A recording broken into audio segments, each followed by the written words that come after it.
আমার তোমার বিবেকটা কি কত? সকালবেলা তুমি আমগুলোকে বাইরে রেখে লিগা, তুমি বাইরে এলে কত ইনকাম হইতো? আমি বাইরে এলাম না সেই কথাটা কইস না, কবে তোর আমারে নিলি না। আমি যে বৌমারে কত করে কইলাম যে একটুখানি খাড়াও, সে কি খাড়াইলো? তত্তর করে গেল গা। তুমি আসলে লিগা আমারে আম্মা যে অভিনয়টা করে এটা কি তুমি পারবি? যেমনি মিথ্যা কথা আম্মাই কয় এই ক্ষমতা তোর আছে? আম্মা তোমার যে কিচ্ছু নাই, এটা কেমনে কইতে তুমি তো কত?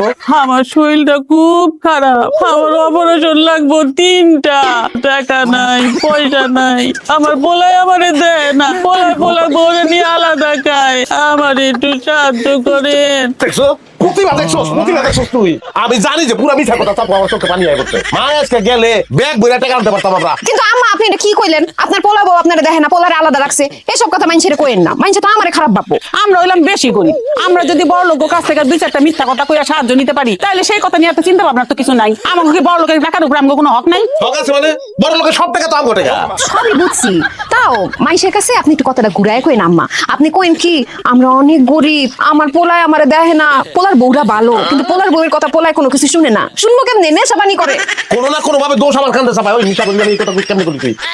কোনদিন একটা বিড়ির রোগায় আমি টানতেছি, তুই টানবি তুই? এই তোমার হাতে এগুলো কিসের কাপড়? ওই যে ডাক্তার সাহেব দিছে। আমি একটা জিনিস বুঝলাম না, আমার ডাক্তার সাহেব ডাক্তার হলে কেমন গোষ্ঠী শুদ্ধা বলদ। আম্মা আপনি কোনটা নিবেন দেখেন জি, লালটা নিবেন না এই যে নীল আছে নীলটা?